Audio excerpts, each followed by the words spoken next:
series powered by Metro Atlanta Chamber, Georgia Power, and Invest Atlanta. So I am Joey Womack, founder of Goody Nation. We are a tech-focused or a nonprofit based out of Atlanta, but are focused on tech-focused social entrepreneurs and diverse founders from all across the country. I also sit on the board of Venture Atlanta and lead the Diversity Inclusion Committee. For those that don't know about Venture Atlanta is one of the largest, if not the largest, showcases featuring investors in the Southeast. And so the footprint is from DC all the way down to Texas. Each fall in October, during the middle part of Atlanta's Innovation Month, we host a huge conference where startups from all sizes, from seed stage all the way to those raising their Series B, have the chance to pitch and get showcased in front of awesome investors. And so for the last 3 years, I have served on the recruiting and selection committee, where I witnessed thousands of applications from founders all across the Southeast, many of which are diverse founders. And we noticed a few things. And these came from applications of founders I personally knew. People been to my house and I know how awesome they are. In many cases, diverse founders were not putting their best foot forward. Stated simply, they weren't telling how awesome they are when it comes to these written applications. And so how that translates is this lack of or lower chance of being selected for Venture Atlanta and similar showcases. So we went on a tour. We came up with an idea to figure out the best ways to explain to diverse founders how to show how awesome they are. And so the idea was to do this across several different cities.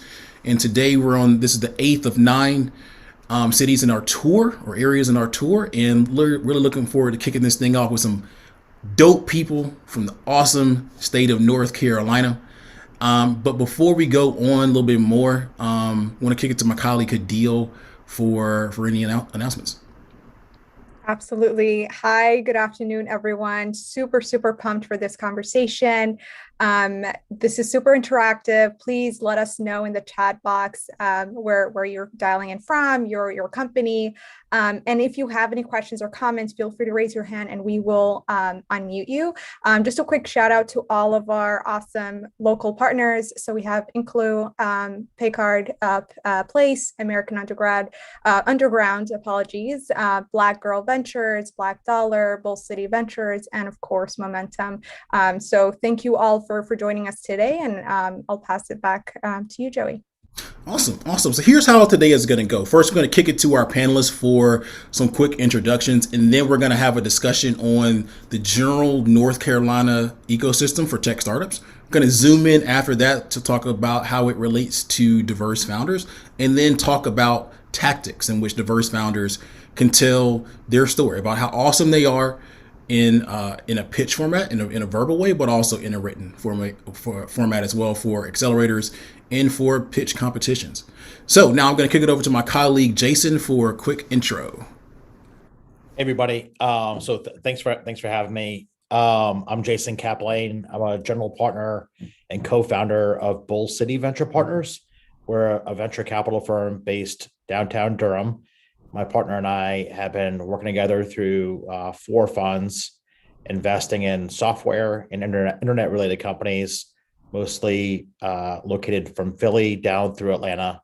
And although about 70% of our companies have been in North Carolina over the last 20 years. Nice. And I'm also on the board of, with Joey, I'm also on the board of Venture Atlanta, but this is my first year on the board with him. Nice. Jessica? Hi, everyone. Very excited to be here. Thank you so much, Joey, for hosting us. And my name is Jessica Mitch. I am co-founder and CEO of Momentum. We are a talent transformation company. We focus on career changers and career starters, helping them get pathways into the tech industry.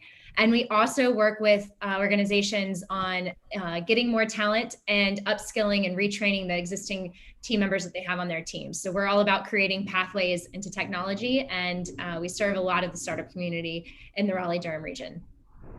Nice. Kick it over to Johnny and then Tim. Hey, good afternoon, everyone. Thank you all for being here.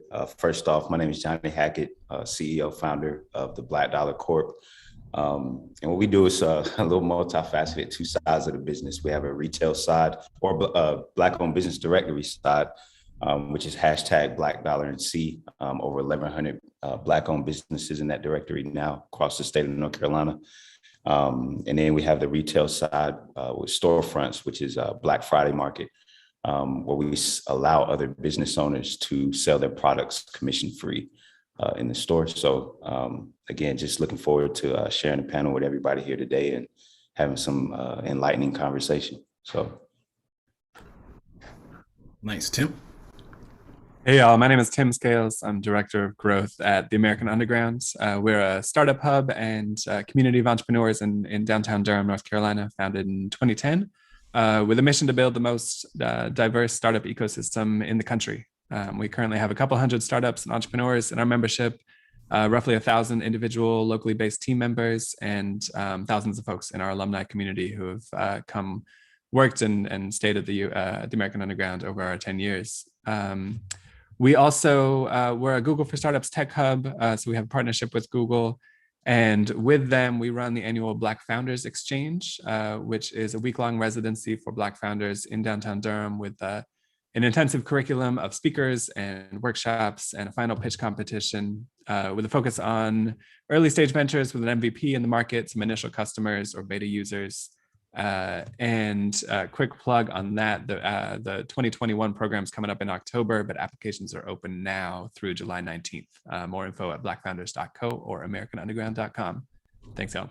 Nice. Actually, that's great. Perfect timing in a number of different ways, because I also want to get into the how can founders best position themselves for accelerators and similar programs.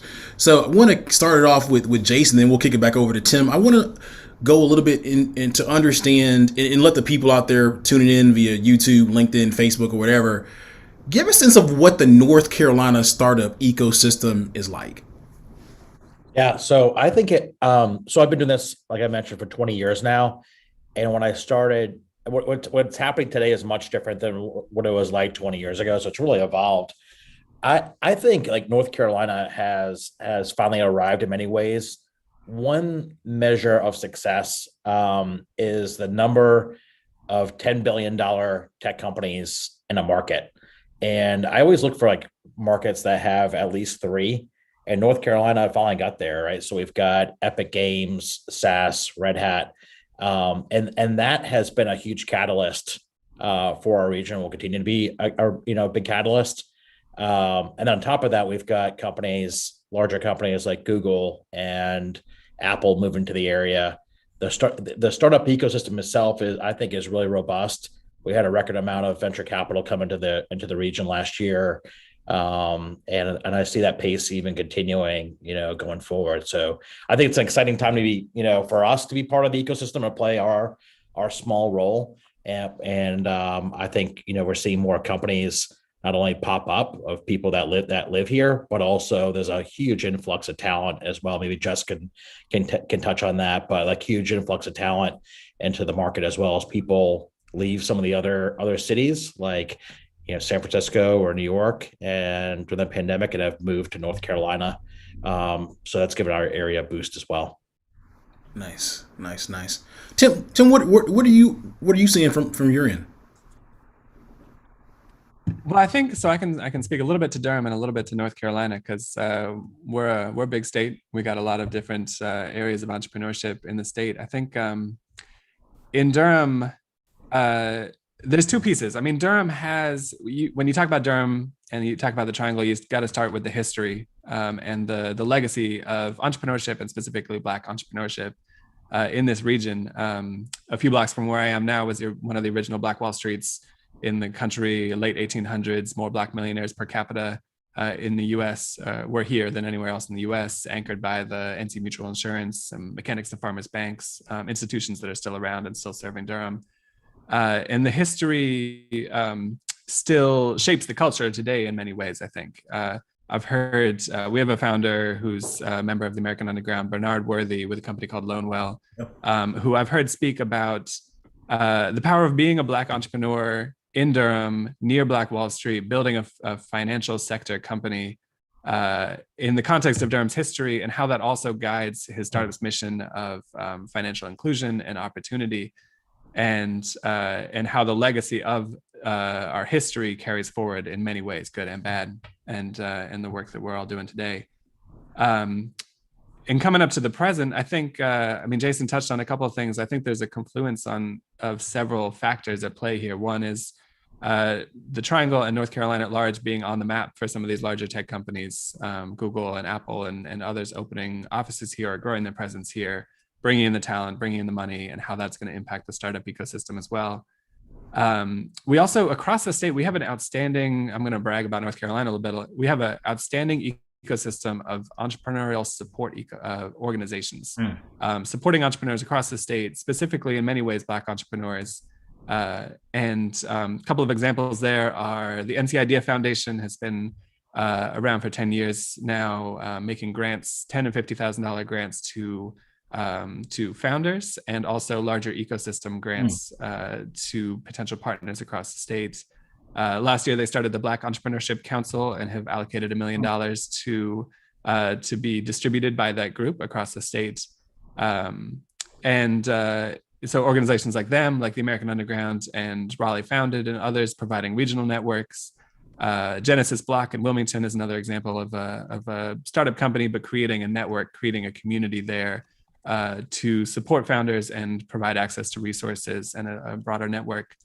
And others like the Helios Foundation serving necessity-driven entrepreneurs, Main Street entrepreneurs, ReCity Network with nonprofits, Provident 1898, a few blocks down from here in the NC Mutual building, building a Black-centric co-working community and support for entrepreneurs there. So all that together, along with the fact that we are seeing, I would say, a new wave, a big wave of entrepreneurs, founders reaching product market fit and scale at this point. I think this is maybe just anecdotal from where my vantage point, but I'm seeing a lot of companies reaching that point where they are ready to scale. So I think this is particularly an exciting moment in the Triangle in North Carolina for entrepreneurship in general. And I think specifically, this new wave of entrepreneurs is more diverse than we've seen historically here as well. And I think that bodes well for the future of the diverse startup ecosystem moving forward. No, I love it. I love it. I love it. I love the intentionality there.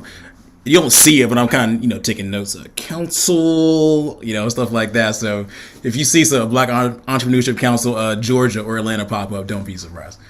Don't give me credit. That's the plan. Speaking of Black entrepreneurs, let's kick it over to Johnny. Love to learn a little bit more about, your views on the ecosystem in Georgia. In North Carolina. Yeah. North Carolina. I'm sorry. I'm confused. Nah, it's cool.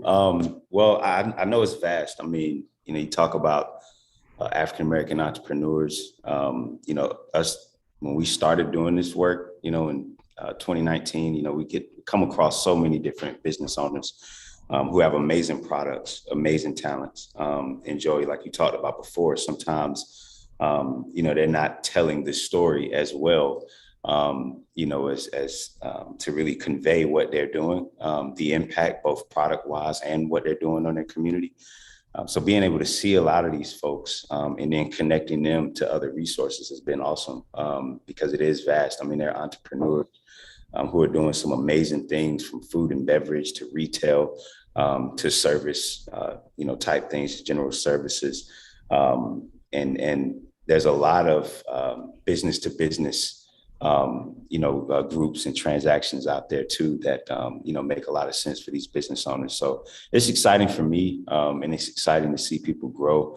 I think we do have to continue to educate a lot of founders so that they do know how to, convey what they're doing and learn different things. Even I myself, trying to learn as much as I can about certain things that will take us to the next step and try to grow. So, I define African-American entrepreneurs a lot. We use this a lot, but I always define them as the talent. If you meet a brother that can cook, he's going to want to open a restaurant, but he don't want to run the cash register. He doesn't want to do the website. He doesn't want to do the marketing. He's not looking at the financial plan, right? He wants to cook. Leave him alone. Let him be in the kitchen and cook. It's going to be the best food you ever have. But our job now has become, how do we pair the talent up with these other resources that are going to help take his business to the next level? And that's what our job has become right now. So, but it's some people doing amazing things out here, and I love it. So. No, I love. I mean, I'm loving it all already. Need to spend some more time there. Jessica, let's love to hear your thoughts, and also perhaps on the talent front as well. Yeah, absolutely. Well, first off, I think the way that Jason introduced the region, especially from a technology perspective and what's been happening and why we're taking off as a region is great. And then for Tim and Johnny to also root into North Carolina's roots, and particularly the Raleigh-Durham region, has been excellent. What I'll add to the conversation is also, I think what makes this area really special for entrepreneurship is there's a Southeastern culture as far as being welcoming to other people that has been a key in where myself and my business have been able to grow as a female founder. I've felt like very, very, very supported by this community and want to continue to pay it forward and pass that back. Anytime I've had questions, I mean, we all know, the entrepreneurs out there know, this can be a lonely journey getting into entrepreneurship, and having the help of the community to lean on and to ask other people that have similar experiences questions and be able to go out and really not feel like you're a burden, or that there's such a competitive landscape like you hear there is in like a New York City or a San Francisco, knowing that people are rooting for everybody in this community. That is a big, I think, competitive advantage that our region has, and why you're seeing entrepreneurship really take off and a space for people to grow. From a talent perspective, over the past year and a half, outside of the work that I do at Momentum, getting involved in the community, I've noticed that we have a lot of people that are coming to the region. And I think we've seen this exodus from Silicon Valley and from some of the big cities during the pandemic. And Raleigh-Durham, this area, this central part of North Carolina, a lot of people are flocking to. And it's been amazing to also see the community rally behind these newcomers that are coming to town. We have started just an informal spreadsheet that's listing names of people that are coming to town and making sure that we're tapping them into the community and that they understand how special this community is and that they can plug in and contribute. And so between the existing talent that's here, the area that we're in, again, I'm a little Raleigh-Durham centric, but we have amazing universities in town. We've got 3 big research universities, University of North Carolina, Chapel Hill, North Carolina State, and Duke. But in addition to that, there's a ton of other universities in town. North Carolina Central University is one of the largest HBCUs in the state, located right in the heart of Durham. That we've also got a few Meredith College, Peace College, historically all women universities in town, and several others that I'm not even listing. And so that ecosystem has already been in place and is producing a lot of great undergraduate and graduate talent.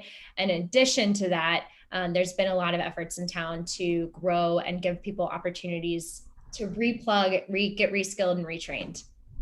No, that's awesome. I love the talent piece and the mention of the university. So you can't see here because of the background, but I went to Florida A&M University where I launched my first startup, but I did strongly consider North Carolina A&T. I actually had a really close cousin that went there. That almost convinced me because of business school. It didn't go. I know it has a good engineering school, from my understanding, but didn't quite make it. But I would love to have spent some more time. I have some good friends from the area, so let's talk a little bit more about the diverse side of things. And Tim, you did a great job of doing that, of giving the background of the area. I didn't really realize the impact of the Black Wall Street there had on developing the current entrepreneur ecosystem. So so Tim, Johnny, Jessica, any thoughts on what is the experience like as a diverse founder in North Carolina? What some of you all mentioned some of the highlights, but also would love to hear even more of those. But also, are there any challenges that diverse founders are facing there?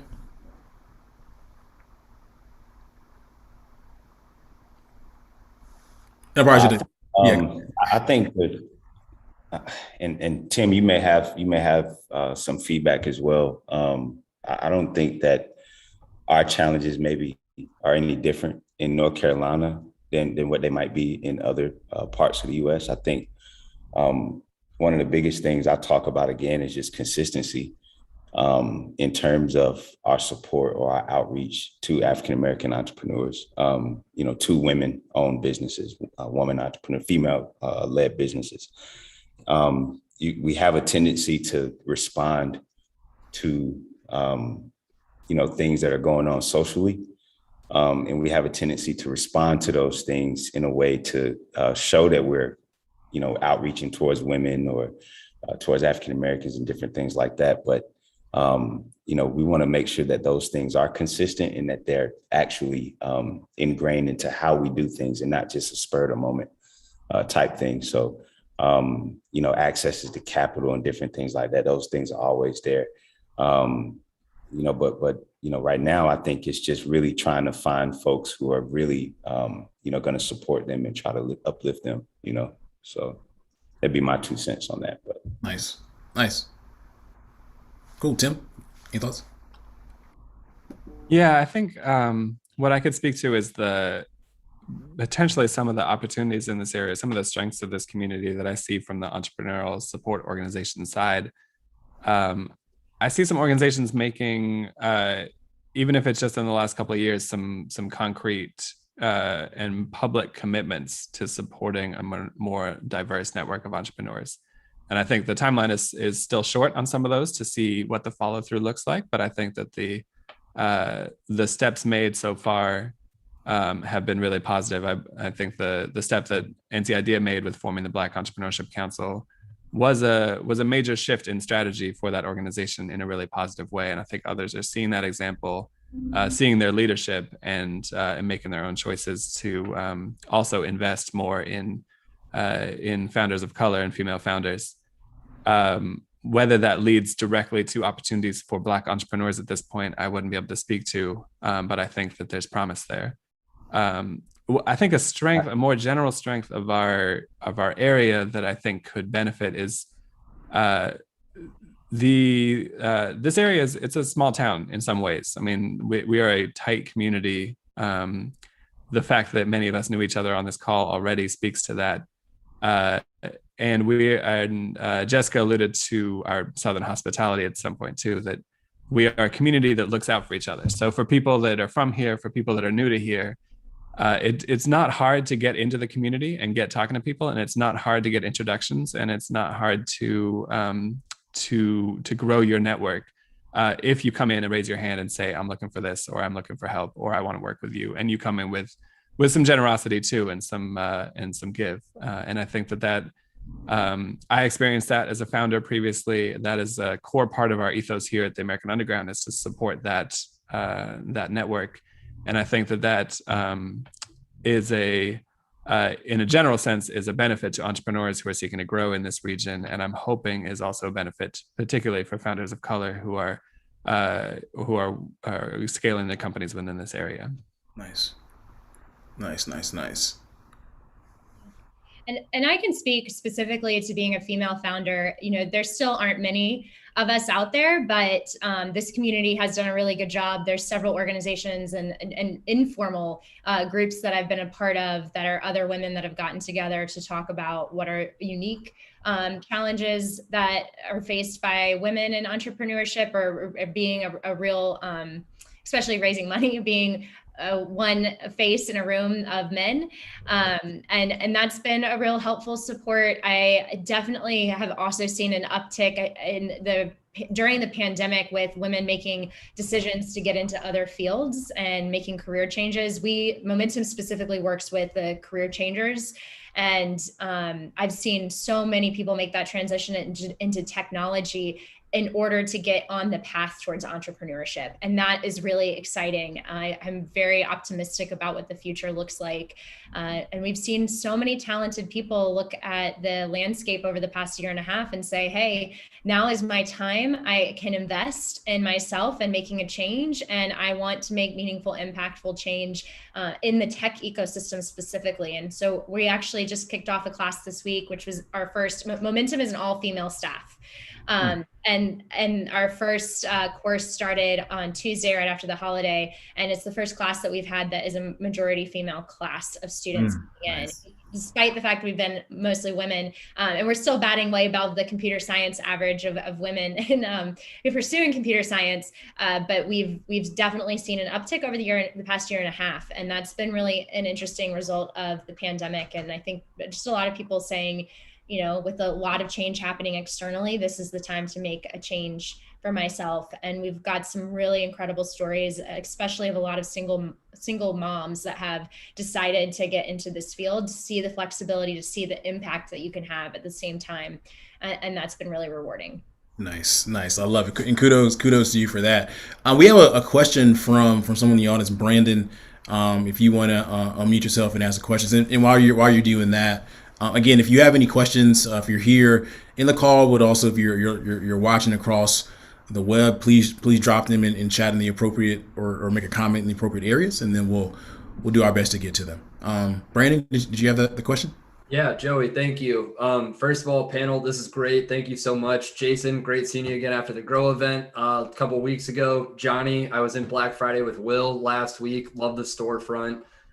Quick question for the group. One of the chief complaints that you hear about from companies that want to do more than simply virtue signaling, like Johnny was referencing earlier, just hopping on the social media, we're supportive train, is the actual pipeline at the top, whether it's new candidates coming in or the education for entrepreneurs, for folks to even elevate to that status of thinking about starting their own business. What are things that organizations like us at Incolo or others can do to better educate the underrepresented communities to try and even bridge the gap between trade skill or interest into entrepreneurship in general, way earlier in the business life cycle? Yeah, great question. I can jump in on that one really quickly. We have seen a lot of support from the startup community and investing in talent. And I want to shout out to Spencer Health Solutions, which is a startup in Durham. They actually sponsored 2 students last year to go through the Momentum course and to get into working for startups. And I think building that pipeline means providing opportunity for people to gain experience. I think all of us can maybe speak to the fact that the startup community can be contagious. It can be really fun to get into a startup and have that kind of experience and make an impact in your organization. And the more we can make sure that we're being diligent about more people having access to this type of opportunity, the better. And we've seen a lot of community members really step up to that. We're also in several conversations with companies that have reached out to us and said exactly hey, we need to make sure that we have a really good leadership pipeline of diverse talent. How can you help us invest in our existing talent to make sure that they have the right skills and that we've taken the responsibility to invest in our team members to get there. So that is, if you're an existing startup, one of the first things you can do is give people opportunity to learn as much as they can in your organization. Nice. I don't know if anybody else wants to tackle that. And while you're, Tim? I'll just add that I think a concrete step that an organization such as yours, Brandon, or others similar can take is to find those organizations that are doing that work already and ask them as well. There are some excellent nonprofits, for-profits, entrepreneurs across North Carolina that are on the ground working to solve those problems. Knox Street Studios is an example in Durham, working on K-12 to tech career pipeline for local students, for local public school students, and providing the support in middle school that's going to get them a good, well-paying tech job in after graduation. And Helios and others, the names are escaping me, but there are and Code the Dream. That's another American Underground member, works specifically originally with Dreamers in helping them find tech jobs through code school training, and has broadened that mission as well. But those are the organizations that we as American Underground try to support, because they are the ones who are doing the most important work on the ground, and we can leverage our position as a larger organization, as a network, and other ways to support their work as well. Brandon, that was a great question in a number of different ways, and it actually sparked something within me. I actually had a conversation about that, particularly on the trade skill front yesterday with a person here in Atlanta. the question I want to ask you all is around what are the strengths of North Carolina? So from the outside looking in, when I hear North Carolina, innovation, I think fintech, maybe Charlotte, I think health, and the way I think it bridges to Brandon's question is in Atlanta, one of the strengths of Atlanta in particular is around culture. Like we dig hard on arts and culture. And so as we see in the past 12 months or so, the rise of the creator economy, and we're thinking long and hard about how do we develop the next generation of content creators and then funnel those individuals into tech. How can we make the tech ecosystem here more inclusive to include content creators, just not pure like software, right? And so you get them into the ecosystem.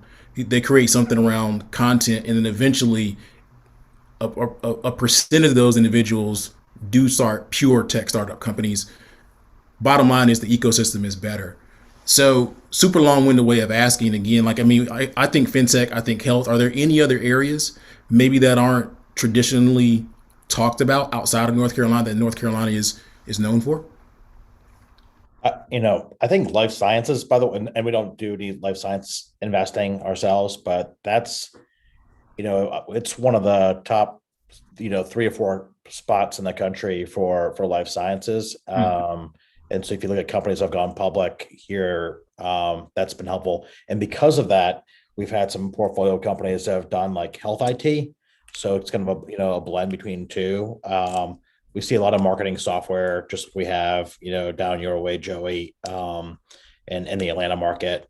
So that's been another piece. We've seen some open source companies given Red Hat's presence here. We're now starting to see more gaming related companies giving Epic's presence. That's kind of why I go back to like the importance of these $10 billion companies. Like, so you're starting to see companies come out, when they come out of Red Hat, now they're coming out. We've had 3 teams leave Epic Games and start new companies and raise capital for those. So you'll see more of that going forward as well. But yeah, so that's just kind of gives you a little bit of a taste. I think also like one thing that we have the advantage of, and I think something like Tim mentioned, or maybe Jessica, is like the universities, here, like especially like NC State, like it's like a secret weapon. So like Cisco's number 1 school that they recruit from in the world is NC State. Wow. So if you break down the number of like where the engineers that are at our companies, where they went to school, is a super high percentage of them coming from NC State. So like I'm here at Reveal Mobile right now at one of our companies, and working from their conference room, and like a really high percentage of the people here are from State, and their office is like a half mile from State's campus, purposely designed for that, right? So for recruiting. So that's just something that we think about a lot as well. Yeah, to feed off the life sciences, check out Launch Bio. For those in the audience trying to look to plug into this ecosystem, they have 3 locations in the country: Boston, San Francisco, and Durham. And I think that's just like huge. And that's an incubator space for the life sciences companies. They've got a really awesome lab in Durham. And also to feed off with Jason's comment, textiles too. And one of Jason's companies, Spoonflower, had some big announcements recently, but actually North Carolina is in the textile space, and NC State's a big provider of textile talent. And so companies that have fused textiles and SaaS products, I think Spoonflower has just been, I'm a huge fan of that company, both from a product perspective, and they have a lot of Momentum graduates there as well. And then I think we've got somebody from Asheville in the audience. I know the brewery space is big in this community as well. That's awesome. That's super informative for me. I think there's an opportunity there between Brandon's question and some of the areas which you all highlight. I think going back to Jason's point around the esports, I know my understanding is that Johnson C. Smith, I believe, is the first HBCU to offer in a course in esports. John Cash, I believe, is leading that effort. So I believe. Don't quote me. Maybe I got some names wrong here and there, so on and so forth. But It sounds good though, Joey, when you say it. So yeah. Okay. Keep that rolling off the tongue. Yeah. So, but yeah, no, I mean, and it's awesome. I think there's opportunities there. So, as we have roughly about 20 more or so minutes left, I want to dig into some tactical ways that diverse founders can put their best foot forward. And Tim, I want to start with you. I know you have an accelerator, a cohort coming up. So, want to go over like what it's like to evaluate a bunch of applications for a program, right? And so again, so I've run a bunch of pitch competitions in my life, run a bunch of programs. For those watching, again, especially if you're an entrepreneur, you're used to diagnosing a user, a customer, having that persona in your mind, like really understanding what they think, what they feel, kind of stepping into their shoes. So let's step into the shoes of a person who evaluates applications. You're typically busy. You're typically a community or ecosystem person. You're called on for various other boards and things like that. And what happens is you get a bunch of applications in. The person organizing the program or the pitch competition says, hey, 6 weeks out, this is what's going to happen. But because you're busy, you wait until like the last 2 weeks. And then you have like 2 weeks to grade like 300 applications. And so what you start doing is like doing a real life version of Tinder where you're making decisions on people's life. So you're just like an app. You're just going, no. I get busy, go do my other work. I come back. Now I have 3 or 4 days left. Oh, crap. And then you start going, no. Yes. No. Yes, no, maybe I'll come back to this if I like it. And then it's like, oh crap, I got a day left. And you just hit no to like everything. Unless something really jumps out at you. It's kind of a joke, but that's generally speaking what it's like. So Tim, what is your experience like as someone who's I'm assuming you also evaluate applications or something like that, right? So what's the experience like of someone who runs a program where you got to look at applications? And then what are some tactical things that really jump off the page for you? And do you have any examples of that? Yeah, I think I can give some examples, and I can also speak from being an entrepreneur, being a founder in my past, and submitting to these accelerators, filling out these applications. The piece that I struggled with the most was brevity, was keeping it short, was focusing specifically on the problem and the solution. And on the reviewing side, that's exactly what I'm looking for as well. Is does this person clearly articulate the problem and solution, and not the solution like what does this product do, but or service do, but the solution is in what problem does this solve for the users. And as an entrepreneur, it's very easy. You're so excited about what you're building, and you see so much. You see the full scope of what you are envisioning, and distilling that down into a couple of sentences that really pop off the page is a critical piece of this. Joey, as you were saying, in reviewing hundreds of applications for something, in what's going to catch your attention as a reviewer, what's going to get that second look. People talk about in job applications, a resume, the average time someone spends on that is like 6 seconds or something. It's longer for these accelerator applications, but when you're going through hundreds, it may be not that much longer. That's one of the reasons that we, for the Black Founders Exchange, we put together a committee of folks so that with multiple people are reviewing multiple applications to make sure that we have a good process in place, and as we should, to make sure that we're surfacing the best applicants to the program. But you're still looking through a lot, and so brevity, as I sort of have a long-winded answer here, it's ironic. Brevity and clarity are what I would say specifically. No, that's hilarious. That's hilarious. I mean, it does get you thinking, right? I mean, and I don't know if you have any examples of companies or just startups that have jumped off the screen to you. What I would say is the interesting part about this, in particular for diverse founders, especially I think those that are in tech, have a tendency to follow the rules. Like they're the type of people probably in school that just follow the rules, right? And so when a question is asked of you, what I've seen in many cases, they answer the question, as the question is asked. But in many cases, the question, what the people are really looking for from the question isn't how it's asked. So it's, tell us about your product, or what does your product do? And to your point, the entrepreneur will say what exactly it does, but that's not really what they're looking for, right? And so these are some of the nuances in which you'll see around how diverse founders answer applications, which in many cases, in my opinion, does not necessarily put them in the best position to get selected. So I don't know. Do you have any examples of great companies that have really stood out? In an application? So this isn't specifically an application. This is when this gentleman, Marshall Williams, was joining the American Underground with his company, Maverick Innovation. Asked him what his company did. He was and is still early stage, still developing the MVP. And he told me, and I will not be able to say it as succinctly as he did, but he told me he's developing an augmented reality running companion to pace you in your jogs or something like that.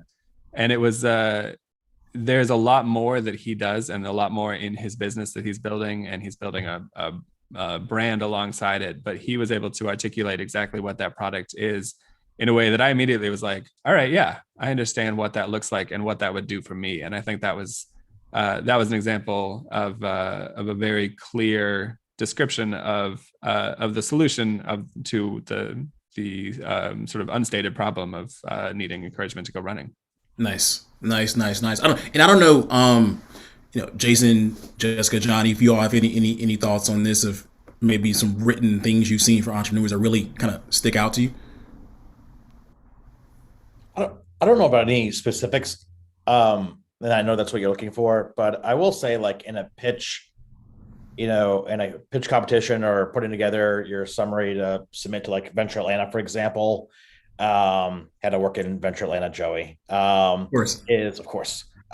is not, I really want to understand the vision of the business, like not where it is like over the next like 12, 24 months, but like what can this become, and almost present this like FOMO thing of like fear, this fear of missing out. Like if you don't, like, it's going to be so, such a valuable company and such a big opportunity that it has to be like included, so I think, showing that there's a long-term, this can be a long-term, this is a very meaningful and very big, important business. And I think that's probably the biggest thing to probably communicate and convince the reader that they basically have to include this. And it's hard to do. I agree with Tim though on staying clear. And I also think like, hey, if this is your first time submitting something like this, have someone else review it.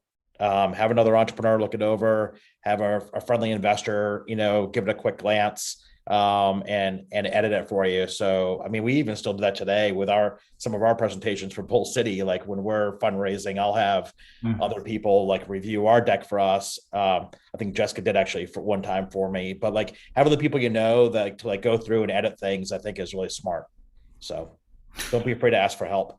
Yeah, that's interesting. Thanks for admitting that. I mean, again, you're writing the checks. You see thousands of presentations, but you also are what I call being great in asking for feedback proactively, in order to improve. I'd say for me, recently there was a founder that was applying to a program, and she asked me for feedback, and I was like, this is great, but here are some tactical ways that you could improve. So think through the reason why this program is being offered. Right. In this case, it was for a technical accelerator, and so through a large company. So my feedback was, okay, you can say you're doing great. Drop some name brand clients or customers here. Don't be authentic with it. Be authentic. Don't be like super egotistical, but kind of name drop it. And I can give an example of someone who said this recently. But at the same time, showcase how your product will grow and how their technology can help can help you. Again, say it kind of in an authentic way. So in their mind, they're evaluating this like, oh, okay, here's how I can be valuable to this company. And the reality is, when it comes down to these written applications, in some cases, it's a razor thin margin. Like they're flipping a coin to decide between like five founders. And I've seen it time and time again. The deciding factor is how can they be most helpful? Not necessarily who's the best, but how can they become most helpful to this founder? So again, these are some of the tactics that I've seen that non-diverse founders use oftentimes to put themselves in the best position to be successful. To chime in on that too. Oh, sorry, Johnny, go ahead. No, go ahead, Jessica. Nah, you good. We unmuted at the same. We just figured out that we were rivals in high school, so. Right. There's that. My recommendation, especially for diverse founders, and I see this a lot with female founders, is that remember that most of the people that are investors right now, the current landscape, the reality of it is are mostly men and mostly white. And make sure to map out the audience that you're going for. So I think Sarah Blakely, to shout out to Atlanta Entrepreneurship, has a great example of this, of going into founders and not being able to really explain how big of a market Spanx was going to be because people just didn't understand it. You know, the investors had to go home and call their wives and say, would you use this product? So you go ahead and make that case. Go ahead and assume, and I think this is good practice, Tim, to your point on being clear anyway, is that you really want to map out the market potential and explain the market that you're going after. And that's so important if you're a diverse founder. Yeah. Yeah. No, and the only thing I was going to say, Joy, you know, with some of the feedback you were getting, you were providing that founder again, you know, we look at them as talent, and then they need that support around them to know how to create that pitch or to fill out that application or whatever. And so going back, Brandon, to a question that you had, I don't think it's so much so like, you know, what you should be teaching them or like, you know, how do you better equip them? You know, people don't know what they don't know, right? So I think it's more about you all just finding the entrepreneurs, period. You know what I'm saying? You came by the store or you going to an event where you know they're going to be, where there are going to be a lot of entrepreneurs and different things like that. It's time consuming to be out there and be in the streets and stuff or on social media. But I think it's more important for groups like Encolo to just meet founders and connect with them, because once you bring them in, you know, this is where, you know, you shine. And so you're going to know through talking to them and knowing what their business is and, you know, about that entrepreneur, what their goals are. You know, I trust that you're going to have a great roadmap in terms of educating them and then giving them the information that they need to take it forward. So I think it's more so just about y'all connecting with entrepreneurs and then taking it the rest of the way. So, yeah, no, I'm with you on that particular. Like, I think talent. Hopefully, Jessica backs me up on this. Talent, you know, wins all. You know, dope people meet other dope people, and dope stuff happen. So as we have about 7 or 8 minutes left, I want to kind of switch gears slightly a little bit to go from the written piece to the verbal. You know, whether you're on stage or whether you're talking to an investor. And so the context here is, you know, what are some of the things you all look for, and how can a founder, particularly a diverse founder, kind of make you kind of sit up in your seat and take or pay more attention to them, whether to invest or something like that. And so for example, I don't think I have time to describe I'm going to give two quick examples. So Barry Givens from Techstar Social Impact, and then also Collab Capital, talked during the Atlanta version of this call around the first time he met Jewel Burke Solomon and saw her pitch. I think it's for Rise of the Rest or something like that. And for context, Jewel's startup was Part Pick. They deal with replacement parts. And so Jewel's pitch started off with a story of her grandfather needing replacement parts. At the same time, Jewel worked for a company that focused on replacement parts. And so that was her light bulb moment. And then she went on to talk about the technology, so on and so forth. So the line was personal, heartwarming story, domain expertise, awesome technology equals just great pitch, right? And so on the flip side of that, I recently was talking to a founder. Founder was in retail tech. Now this founder had 10 years plus of working in retail back when they were in high school, 15, 16 years old. I mean, think of the Gaps and Banana Republics and so on and so forth of the world. But they never said that either in their pitch deck or during the verbal part of their pitch, right? So they had 10 plus years of retail informing their decision to go into retail tech, but never mentioned it, right? And so when I saw votes happen in real time, they actually questioned the founder's expertise or subject matter knowledge or knowledge in the subject matter, right? So my thing is for founders to, and then let's be clear here. I think societal and cultural factors affect this. In many cases, diverse founders don't want to talk about how awesome they are because of, in the past, for various reasons, you know, they've kind of been penalized for it, quite honestly. So, you know, again, Tim, Jessica, Jason, really anyone, Johnny, are there any founders you've seen who've done a great job of, getting your attention when making a verbal presentation? Or are there any other things that you all kind of look for? I'll give you a quick story. So Robin Smith was pitching us.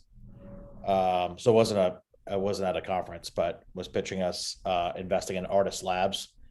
One thing that really stood out which was incredible, is a customer prepaid. He hadn't built anything yet, but a customer prepaid and gave him $150,000, basically to lock in preferred pricing. So that was a catalyst for us to invest. I mean, one, it meant he had to raise less capital because he used those dollars to help launch the business. But when we heard that, like someone was like it's a very unique story, like someone giving him or investing $150K to lock in preferred pricing. That was huge. So that was a big catalyst to get us going. But I think back to your point, Joey, on presentations, I think the best presentations show offs that someone has a great ability to sell. They're confident, they're very excited to be there. It's rehearsed. So it's, fits in the time slot. And they're a really strong communicator, and they have the ability to sell not only investors, but you can tell they have the ability to recruit and sell customers, partners, and then someday even potential acquirers. So I think that ability to clearly communicate, I think it's going to be practiced over and over and over again. Nice. Beforehand. Nice. Cool. I don't know if anybody else has any thoughts or quick stories of people who do a great job at this. I just want to echo Jason in saying, Joey, you touched on this. Credibility is built in two ways. It's built through your experience and the work that you've done, and it's built through your confidence in person. And that confidence piece is critical, and that confidence comes from knowing your stuff, but also the rehearsing, running it past other people, getting it down to the right time limit, and just so you can nail it when you do it. I think an example of that is on YouTube. If y'all Google Philippe Charles and chair pants, sounds crazy. It was a fake pitch that this guy Philippe did at the American Underground a couple of years ago. He had the most confidence coming out of the gate on that you had no idea that this chair pants, which was pants that turned into a chair, was not a real product until about halfway through the pitch. Wow. Because he just turned it on, he nailed it, he sold it, and it was amazing. So Google that. It's not a real product. You can't buy it. But an excellent example of bringing confidence to a pitch. I loved it. Nice. Good stuff. I've never heard of the chair pants story.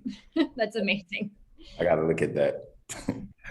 Awesome. Yeah, if you could drop a link in or whatever, drop a link, that'd be awesome. So we have about 5 minutes left. I'll quickly go over some stuff about Venture Atlanta before we do some closing words. This has been an awesome panel. I learned a lot about North Carolina. I know all others did too. Thanks all those for the chats, especially in Zoom, was a lively conversation. So quickly for founders out there, you have until August 6th to apply for Venture Atlanta. The website is ventureatlanta.org. And here's the thing: if you would like to Jason's point, I believe, correct me if I'm wrong, around getting feedback, feel free to ping us, and I personally can give you feedback. Create a Google Doc. You can find the application questions online. Create a Google Doc for it, and then share it with us. And then I'm more than happy to give feedback. I know some other people on the committee are as well. And so it's a great opportunity. And we're also able to offer people who apply a free ticket to the virtual version of the conference as well. I think normally it's $300-400, something like that. So you have an opportunity to do it, a virtual version. If you come to Atlanta, there's some awesome events going on during the week. October is hot, like I said earlier, for innovation in Atlanta. So it's going to be a great time. And so before we kind of close out, I want to kick it to, I'll go Tim, Johnny, Jessica, and then Jason for ways for people get in contact with you. Maybe Tim, if you want to quickly share more information on the accelerator as well. Yeah, absolutely. Black Founders Exchange. It's going to be the first week of October here in Durham. Applications are open now through July 19th. That's at blackfounders.co or americanunderground.com. Open to any Black-led startup in the country. So it does not have to be North Carolina. It can be from anywhere. And if you want to get in touch with the American Underground directly, it's americanunderground.com. If you are a first-time founder applying to an accelerator or something like that and want to be able to run your application or pitch past someone who's been through that process, get in touch and we'll make that happen for you. We can talk to you ourselves or connect you with entrepreneurs in our network. I think that's one of the best services we can provide to people, and always happy to do it. Nice. Johnny? You always catch me when I'm in the chat. Sorry. Something in the chat, but closing words. Again, just thankful to be here with everybody. If you know any Black owned businesses, any African American entrepreneurs in North Carolina, definitely have them sign up in our directory. It's free. Only costs them about 10 minutes at a time. About 400 to 500 people a day are hitting that website.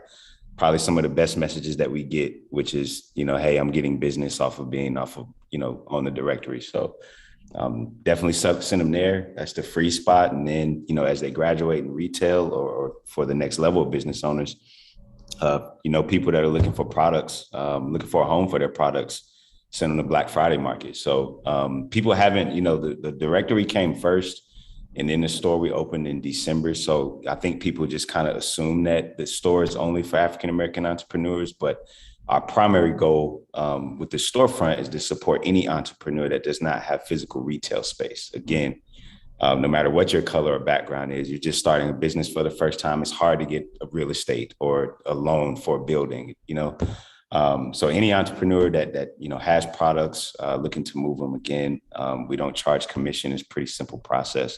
Definitely send them to the store. And got Street Festival, July 17th, for those who are in North Carolina. This is our third one. We had Juneteenth, which was crazy. Probably about 2,000 people came through there, and then the one in May. So our last one is July 17th. It should be a blast. So, and Tim, we're going to put that out in our next newsletter. That's what I was typing in the chat. Quickly before we go to just, what is the website? You can go to theblackdollarcorp.us, and that'll get you to both. You can see everything from that one website. I'll drop it in the chat. Sweet. Jessica? Jessica at momentumlearn.com. It's in the chat, and reach out if you're especially looking to build or hire amazing talent, and follow us on LinkedIn as well. Nice. And then finally, Jason?